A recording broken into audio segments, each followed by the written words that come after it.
right. Welcome, everyone, to another episode of How I Met Your Mortgage. As always, I'm your host, Adam Smith, with Just the Tips Coaching. And with me this week, hey, it's live. That's going to happen. That shit's going to happen. It's early, and I've only had a couple cups of coffee. With me this week is a repeat guest, someone we absolutely love having on the show and feel very grateful that we have in our market. Ryan Davis, welcome back to the show, Ryan. How the hell are you, man? Oh, thank you for having me again. Doing great. Having a blast this year and, really looking forward to some of the activities coming up for the holidays for sure. I'm sure you're doing solo guitar concerts for the holidays, right? Yeah, Yeah. it's a reminiscent of the COVID years. Right. Yeah, we were talking about it before we went live, and just so you guys know, Ryan is an expert at Toto's Hold the Line. I got it And, locked. and that's it. But he will play it for you. If you call him, set it up, pay him, he will come to your holiday party, play Toto's Hold the Line 10 straight times, Yep. and then bail. And that will be the highlight of your holidays, I assure you. I think that's about where I'm at on my guitar too, buddy. Yeah, I'm sorry to say. Got a couple more in the arsenal, a couple more in the repertoire, but it is not much. And I had the benefit of learning it as a kid. Oh yeah. You tried to learn it as a COVID victim. As a COVID victim, I got the intro for Enter Sandman. Right. Ooh, right. That's a good one. Like, it's about it. Yeah. Okay. Well, we're gonna focus on how we can free up some time to get you a little more practice on the guitar, but that kind of falls along the lines of what we were talking about, what we've all been talking about, and what kind of oddities go on in the real estate space and the mortgage space from a business perspective, a business influx perspective. And this has been a really interesting year. And you've actually been on the show a little more frequently than most of our guests. Most of them are, 12, 14, 16, 18 months apart. When we do have repeat guests, it's not all that often. And you fill our calendar a little more frequently, so we do get some good perspective in a shorter window. But yeah, 24 was a interesting year. Interesting is a great way to describe it. There was I feel like a very wide gap between reality and expectations. Yeah. Right. Which even more so. Hang on, because there's always been a gap. And thank you to normal. Yeah. Right. Thank you to HGTV or whatever resources have helped us provide that gap. But I think this year it was a chasm. It was very wide.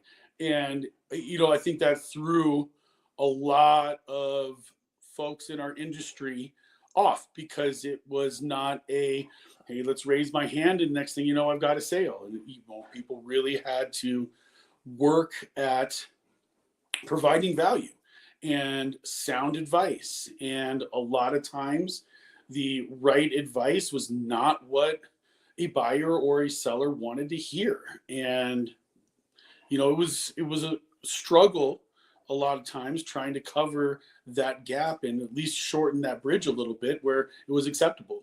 Yep. I would absolutely agree with that. Right. I think that fight continues. I think that fight goes into 2025, no question. Yeah, I don't know that we're going to bring it back to a gap anytime soon. I think we're going to have another, at least another year of very similar scenarios. Hopefully some just normal market conditions improve a little bit and that can close. But, we're getting back to the trend line of where we should be. We were talking about this ahead of time. If you take out the COVID years and that anomaly spike that we had, we're about where we should be from a pricing standpoint, and really probably where rates should be. I agree. I'm certainly not in a position to have commentary on real estate values and that kind of thing. I'm not boots on the ground real estate agent like you.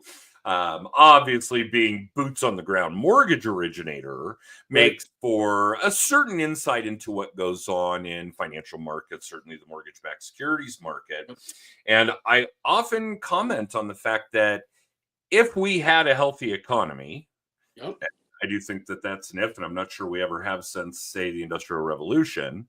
But if we had a healthy economy, we're probably right about where we should be. Right.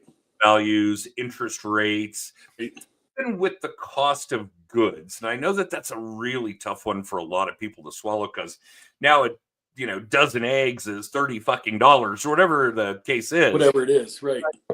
We falsely suppressed inflation for so long, maybe 20 years. And if we were in our normal 2 to 3% per year kind of market, Right. and we would probably be where we're at. But that we falsely suppressed it for so long, and then all of a sudden got smacked with all of it at one time, we Yep. had a bit of shell shock. Yep. We've been digging that Extra hole. shock. Yeah, we've been digging that hole for such a long time. There's no No. wonder there's such a divide, between expectations and reality right now. Yeah, I Yeah. would say that that's true. Although it's funny that you say the whole, because here's a little tip for all of you. And whether this is something on such a grand scale as talking about what goes on in federal economics or the federal government involved in economics, so on and so forth, like the Fed is a really good example. While not tied directly to what you and I work on, it has an impact on all things in the global economy. Yep. But here's a little tip, and this is from the top all the way down. The first thing you have to do to get out of a hole is stop digging, Yeah. right? And we fail at that just as people, as humans, as Americans, everybody. It's just the wildest human condition that, we don't seem to understand that if we need to get out of a hole, we got to stop digging first. Yep. Yep. But yeah, definitely an interesting one. So 25 is going to be an interesting year. I don't think that there's any question about that. I don't think that your community, your industry, your brethren are going to face the highs and lows of the challenges that 2024 brought you. We can certainly talk about what went on with the tort lawsuits regarding real estate commissions earlier this year. I'm glad the luster of that has worn off, and the misinformation circumnavigating that's being spread around has worn off, because it really didn't change much. No, it didn't. The really good agents have always been really transparent, really communicative. We talk about the fact that everything's negotiable, so on and so forth. So the really good agents were just like, yeah, okay, that makes sense. Let's just keep going. We'll just keep working. Right. There's really no impact. Just a little more conversation at the table. But it was nothing really changed. So 25, I don't know that we see a whole lot of change from a perspective that we did in 24, barring those kinds of anomalies. And I've got to assume you've got some thoughts, ideas about things that agents, hell, even originators, insurance people, financial planners, etc., should be doing in a best practices space in order to make sure that they are continuing their momentum. We've always talked to you about being the farming fucking king, and you are. You and your neighborhood, and I can't remember how many homes it is, but Ryan, you go on your fucking listing appointments on a golf cart. That's right. Right? Because all the work you do is right there around you. You are the king of farming. Like better than corn. It really comes down to consistency and being in front of your client base and creating those relationships. You're still going to have the cold callers of the world out there. You're going to still have the people pounding the expired list. But I feel just like we saw this year, those converted at a much significantly lower rate than those who had real relationships being built and, value being installed into those clienteles to want to choose you. So when it came time to have the tough discussion about this is where my expectations are, where is the reality, you had somebody you trusted and felt comfortable with and liked along the way. So that's really tactical tractional shit. Yeah. And I think as a really good example, because yes, we're always going to have, and you would know better than anybody being with Keller, that we're always going to have people hitting expireds. We're Oh, of always course. going to have people hitting FISBOs, those kinds of things. It was like Keller 101 for new agents. It may Right. still be, for all I know. So I think the big difference right now is that gap, that chasm you and I were talking about between reality and perception, is that we had a lot of listings get pulled off the market. I think more than we ever had in 24. It'll be the biggest year for redacted listings. Yep. So a lot of those people getting calls. And for those of you that are doing your lead gen work in that space, you're calling expired, you're calling FISBOs, don't stop. I'll never judge you for how you do your lead gen. I'm only going to judge you if you don't do it. Be constant, be consistent. Ryan already said that. But a much greater percentage of those people are going to tell you, no, there was no way I could get what I wanted for my house or what I needed for my house. I'm not putting it back on the market anytime soon. Thanks for calling. Right. And of course, a lot of people are going to lack in their contact management and follow up with those people. And again, do the things that you're suggesting, like really build relationships, really communicate with people, really let them know what the hell is going on. Take all that education you have and disseminate it to the people that really need it. Yep. And then you, on the flip side, doing just that, are now getting calls from people who did pull their listings. Yep. And hey, I'm so glad that you were transparent about that chasm, about that gap between reality and perception. Let's put the house back on the market in the spring. We've come to terms with what we can get. We know we may get a little more than we would have a year ago or a year earlier. Right. Help us out. Yeah. I mean, last year, 2024 was the year of education. If you want to kind of bring it through there, buyers, sellers were getting educated. Agents were learning how to educate. This is the year, I think, for the orphaned client. So for those people who can stay consistent, who can continue the conversation and show the value, are going to pick up those clients, whether they're buyers or sellers, that found that they didn't get what they were looking for last year in 2024 from the agents that they contacted. So that consistency is going to help. And you're going to see those who are able to stay consistent in their lead gen activities, provide the consistent communication, follow up correctly, they're going to create they're going to have a lot more traction, and they're going to have a lot more success in 2025 and 2026 than those who don't. So I can just even say, the average lead time for one of my sellers, used to be 2 to 3 months. I get a call within 2 months, we're listing on the market. Now that lead time from first contact to when we actually go is closer to 9 or 10 months. So that lead time is going out. So the consistency is really key. You got to be focused on follow-up, on continuing the conversation, on providing the value and sound advice. And it might not be what they want to hear, but the consistent story about it eventually helps close that gap, bring the education up where you can make that conversion. Well, and Ryan, I don't have to tell you this, but we should probably make sure that the audience knows this. You guys have got to understand that the work you're doing now, and this should have been true from day one of your career going forward, is shit that's going to pay dividends in a year and 3 and 5. If you want a job where you get paid at the end of the week for your efforts, go punch a fucking clock. Yeah. That's a job. Real estate is a career. Yep. And you've got to understand that. So 9-10 months doesn't seem like a big deal to me or you. Nope.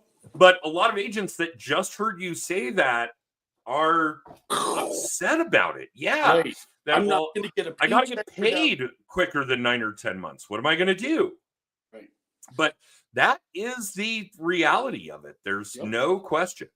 But I think that most of the people that are still in it, and actually that's another subject I want to bring up with you because I think you'll have an interesting insight on it. I think most people that are still doing what they're doing know that it's a career and not a job. I hope so. It's a marathon, not a sprint. Right. Which brings me to another interesting subject because we've always tracked this very differently. And it does seem like it's coming a little closer together. But we know that a year ago, at the end of last year, at the end of 23, 60% failed to originate their federal mortgage loan originator license. Okay. Wow. That's a big drop, right? So for those of us that are still doing it, yeah, smaller pie, but bigger pieces. Right. Okay. In real estate, it's always been hard to track. NAR has always told us that 80% fail in the first 2 years, 85% in the first 5 years. Right. In Colorado, that was very, very different because you guys were on a renewal cycle of every 3 years. Correct. It's now 2 though, right? It's now every 2. Okay. Yep. I think I saw an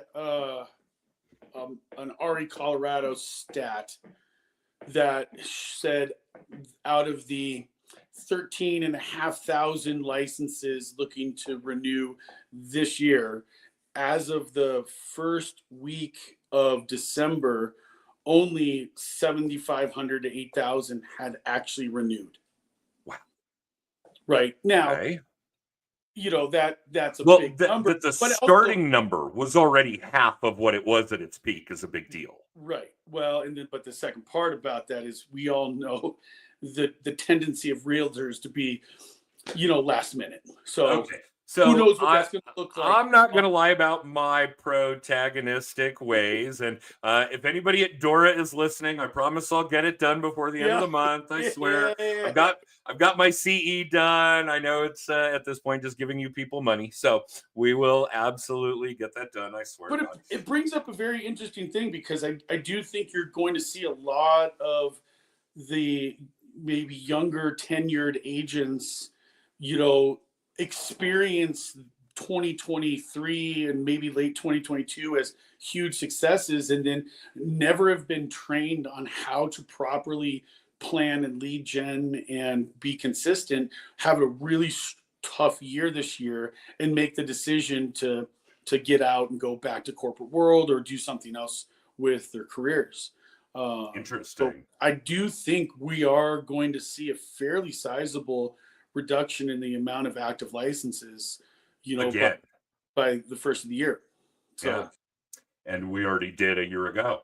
Yeah. So I think it's going to continue to shrink a little bit. And, hopefully by the middle of next year, we're at a point where we're lean and able to really, as a whole, provide a lot of value and quality information and help for people out there. How much of that do you think actually does circumnavigate what went on with I don't want to call it a restructuring, but with the way we're handling commissions? Do you think that there were a bunch of agents that were just like, yeah, this is too much for me and I'm out? So tough to say, but I do feel that there is a lot of agents who don't quite understand how to communicate what's been going on. And just in my own personal experience with some agents and managing brokers, some of those managing brokers don't know how to help their agents properly communicate what's been going on, which is creating some struggle. Yeah. And that struggle could be contributing to some of those people getting out because there's still a lot of misinformation. On the listings that I have, I get the weirdest calls about commissions. It's like, it's not hard, right? You can just put it in your contract. You can make an offer, right? Make an offer. Make an offer. That's it. Conversation. It's all you got to do. That's it. Yeah. Right? I really don't think it's all that different than it has been. I just think that, one, I think it's very, very difficult to understand how this actually came to pass, and that this is all predicated on a civil lawsuit, a class action lawsuit, where really, in my mind, the only beneficiaries were the attorneys. Well, and the person who brought the initial civil suit, because that initial person, from what I understand, opened a flat rate brokerage. They have, correct, yes. Yeah. And I think that those attorneys that represented this class, this tort lawsuit, are watching very closely to see if they can see violations and bring other lawsuits. Oh, yeah. That kind of thing. But it was civil. It was strictly a civil lawsuit. And I saw a ton of misinformation. And obviously the media, I get you people. You want to sell your wares just like Ryan and I do. We're capitalists. and you're part of the entertainment industry, okay, fine, you go do you, no problem. But the misinformation was very significant. So bad. Then we take that and we put it into social media, which makes it even more misinformative. And I saw agents, and some of them long-time agents saying, well, it's August 17, and I think that's the right date. Yeah. So now I can't take you to, you can't go into an open house without a broker's agreement, or I can't show you a house without a broker. And I'm like, wait. That's the law. And I'm like, no, let's stop right there. That's not the law. Not the law. Well, that's what my brokerage said. Okay, well, your brokerage doesn't make or enforce law. Right. Okay. You don't like what they are requiring of you, change brokerages. Well, but my realtor board said, stop there. They do not make or enforce law. You want to be on a different board? You want to stop being a realtor altogether? You want to not be a board participant? You can do that. Right. Well, my state organization said, no, stop. The Department of Justice is the only organization so far that has had anything to do with making or enforcing laws when it comes to what went on here last summer. So the misinformation that went around was just mind-boggling to me. I think if nothing else, it's actually an improvement. And I hadn't really given this a whole lot of thought, because now the agents that do really good work and the consumers that are savvy enough to really be involved in the purchase or sale of real estate, residential real estate, are able to bargain better. They're able to negotiate better. They're able to communicate better. They're able to strike better deals. They're able to, what we're going to see, because we haven't in years, we're going to get back to a point where the transaction is in everybody's favor. Yes. Sellers are selling homes for what they want to get. Buyers are buying homes for what they want to pay. Agents are getting paid commensurate to their value. Yeah. And I think that this is actually going to lend a shorter path to that. I completely agree. It's definitely the unpopular opinion of the day, but I 100% agree that this whole change, if you want to call it a change, it really wasn't, has been nothing but good. It's forcing people to face the reality that, hey, everything is negotiable, right? Yeah. And then it's up to you to provide the value for what value. There it is. Right. Yep. And if you have the value for what you're worth, you will get paid what you were worth. Yes. And you can make the decision. Like, there's been a few after the announcement came out, there was a lot of sellers trying to test the boundaries. And, I voluntarily passed on a couple listings because the sellers were just unreasonable and I know of lots of agents right, that have. And not wanting to, listen to the conversation about it, but B, they had the misinformation in their mind, and I wasn't going to get paid what I wanted to get paid. So good luck. Somebody else can do it. Yeah. Well, and I've also seen an interesting development with some other agents I really like and respect where, okay, you got somebody that told you they'll do it for a point. Obviously, we still got to pay the buyer's agent. Fine. Right. I'll tell you what, I'll do that, but know that my work is now a la carte. Right. Do you want me to photograph the property? You do? Okay. Well, that runs me $2,000. You got to pay it up front. Right. You want me to do aerials? Great. I do that. That's $1,000. You got to pay it up front. Marketing this, you got to pay it up front. So I now have an a la carte menu. You want me to throw your shit into the MLS and collect my 1% when we're done? I'm all about it. Right. But if you really want to know what I bring to the table, here's that menu.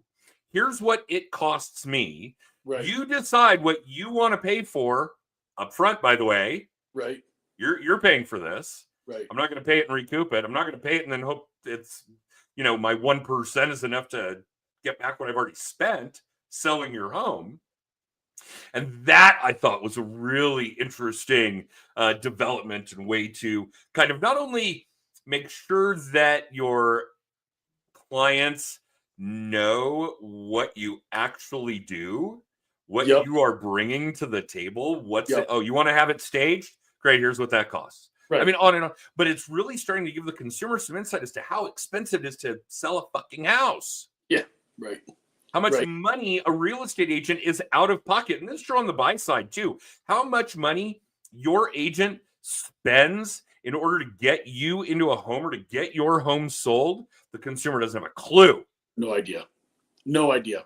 The Yeah. late nights, the hours, like on the rate card, you want me to take calls on the weekend? Great. There's a differential for my hours on that. My hourly rate Right. is different on Saturdays. Yes. Right. You want me to take calls after 5 p.m.? Well, my hourly rate changes a little bit. Right. That's overtime. It's differential because it's overtime. Right. That's time and a half. Right. Yeah.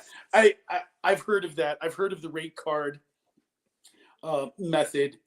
I don't know if that's the right thing for everybody. I think it's No, and I think it's a little novel. more tongue in cheek than anything. Yeah, I think it's definitely a novel idea, and almost could be a really great tool to be like to stick it to somebody who's being unruly at the kitchen table, you know. But you know, it's And definitely obviously a bunch of those testing those waters last summer. Oh, yeah. Right. Yeah, honestly, my best one had somebody like that, and they were just refusing on rates and fees and things. And midway through that conversation, I just stopped. I said, "You know what, guys? I really appreciate you having me out. I don't think I'm going to be somebody that's going to work well with you if this is your stance." And I stood up and I started walking to the door. Shook their hands, and within like a 30-second shock and awe moment, you see the spouse elbow, husband, "What are you doing? Quit being a jerk." Right. And then we signed at full rate. Yeah, we had a similar episode with a borrower last week, and I really did try to fire them. Hey, sorry, we're not a good fit. Not gonna fit. We obviously have some documentation. If you want to bundle, if you want us to package that up and send it to your new lender, just let us know. Absolutely. Happy to help. I'm like, well, no. We want to get it done. Yeah. Great. Well, quit abusing my staff, and we'll think about it. We'll think about it. Yeah, we'll think about it. I don't know. I think it's going to be a fun year. You know, I do think, man.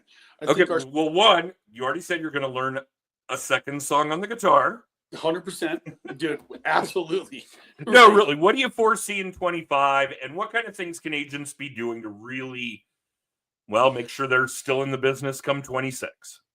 I think so. If you haven't, one, I think spring is going to be a wild ride.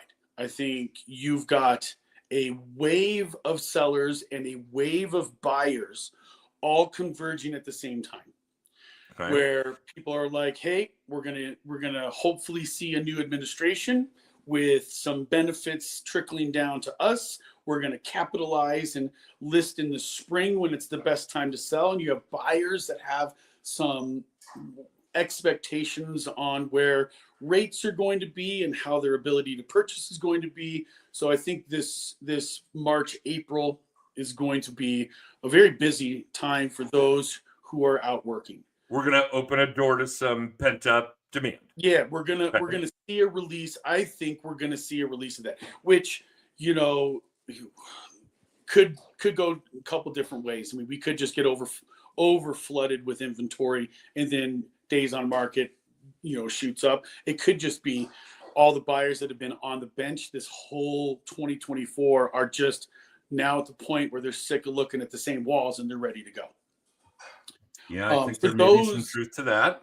The tactical side of things, like if you have not been active in your database or in your call list or your contact list in your phone or your farm. Shame on you for starters, but yeah.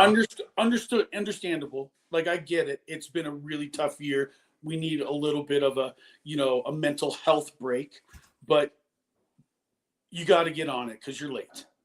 Because there's agents like me who've been specifically amping up the activity since October to be able to create those pipeline lists for the spring.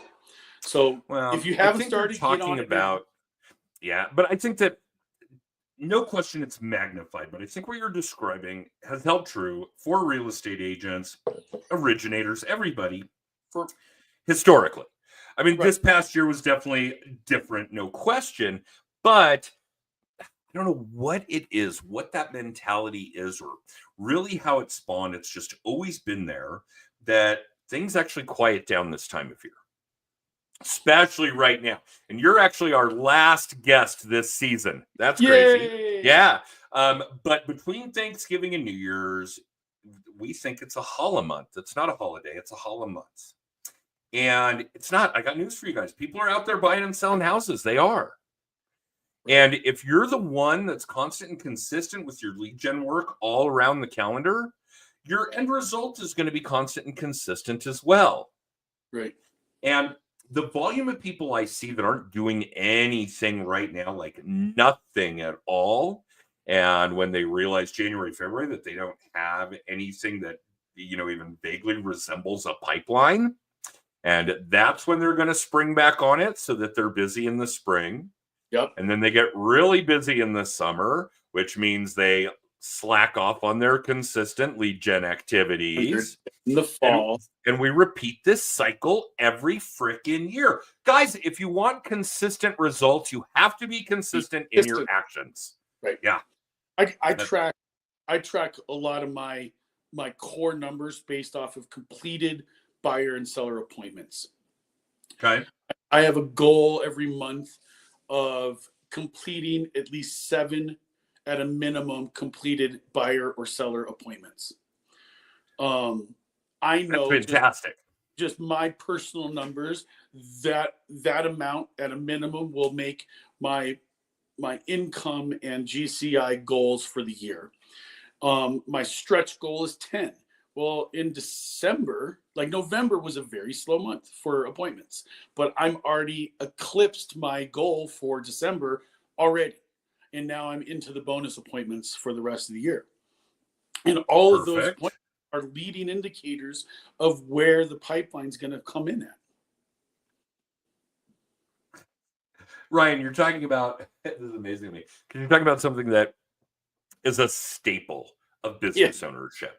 Right. We do that math backwards. I want to have X amount of dollars. Right. Which means I need to do X amount of closings based on my average. In order to get X amount of closings, I need to have X amount of contracts. Right. For that number of contracts, I need to have this many appointments. I mean, we know how to do this. We know. And so many people don't. It just blows my mind how we've not worked that math. I teach a class, about events.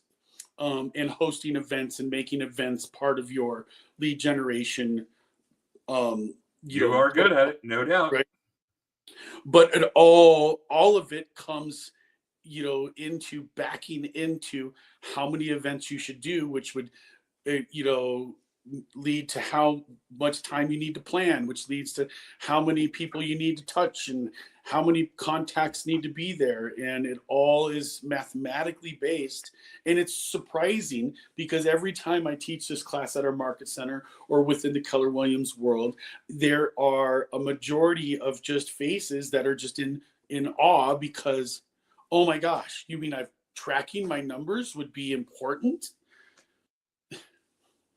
But it's hard. It's hard to, you're either a hobbyist in this or you're a business owner. I think the business owners in this are the ones that are tracking numbers and really putting that forward. And I think the hobbyists that want to be business owners haven't got there yet. And there's some real psychological stuff at play there too, because a lot of what great people do is improve, constantly improve. We're working on this. We're working on that. Right.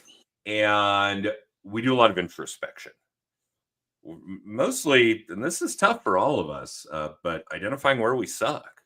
Yeah. Where we need to be better. Where are we lacking? People don't like to talk about where we're lacking. This is whether you're, talking to your therapist or whatever the case may be. We don't like to be told where we suck, where we need to improve. But if you are breaking down those numbers that way, you're going to find out. And a lot of people don't want to know. Well, this year I've come across a lot of, I'm going to call it an excuse. It's probably not the right way to call it. And by no means am I a professional in the medical world, but I've been hearing a lot of people be like, well, I'm neurodivergent. I'm atypical in how I think. I'm ADD, I'm ADHD, so it's harder for me to do some of those things. Well, that is simply one of those visions. I am highly ADHD. And I Ditto. know, and I know And it's a because great career if you are. right. I look back at, hey, where was I deficient and why did I go, dip in some of my activities? Well, it's because I allowed the ADHD to take over and I got sidetracked. I went on side quests over here, learn and hold the line took some time, right?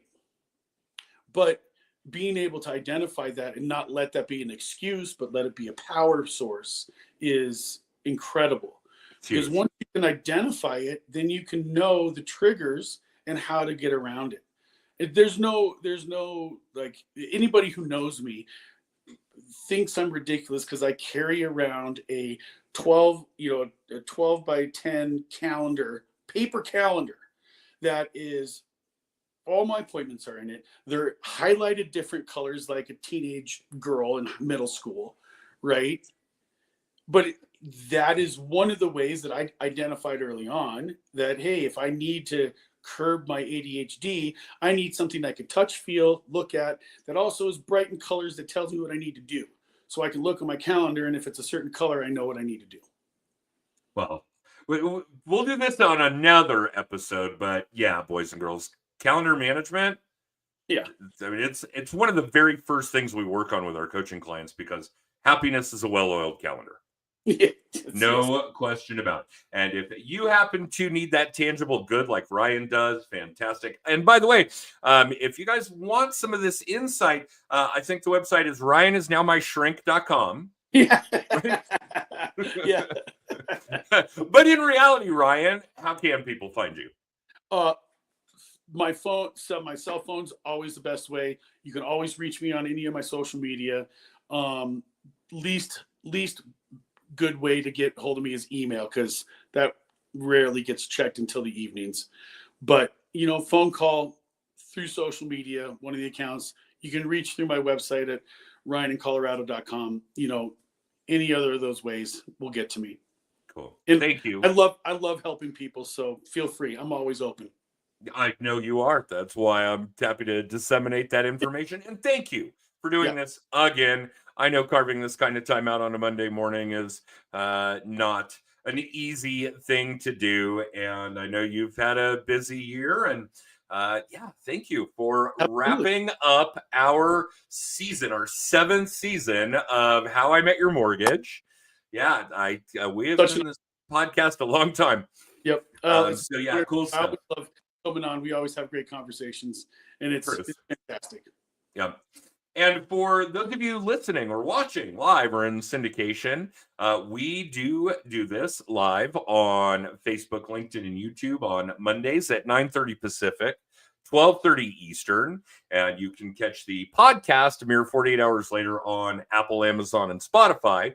And if you want to know more about us, and there's a lot of shit out there. I've written books on lead gen and team structure and sales mindset. And we do a couple of conferences every year. And obviously we have other episodes of the podcast. And we do a video blog every week called The Weekly Little Tip. And all these things, go check out justthetipscoaching.com. In fact, while I'm thinking about it, if those of you are watching this, I'll go ahead and throw that banner on the bottom of the screen just so you can get the visual of justthetipscoaching.com.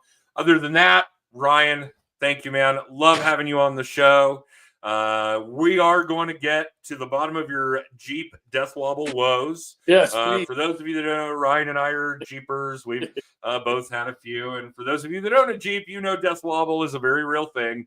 And yeah, Ryan has replaced just about, I think, 28 out of 30 potential steering linkage components that could be causing it. So we're narrowing that shit down as well. Yeah. But yeah, thanks for doing it again, brother. Don't go anywhere. I'm going to run our extra for the rest of you. Thanks for tuning in. And normally I would say we'll see you next week. But in this case, we will see you next year. Yeah, pretty wild stuff. Thanks, everyone.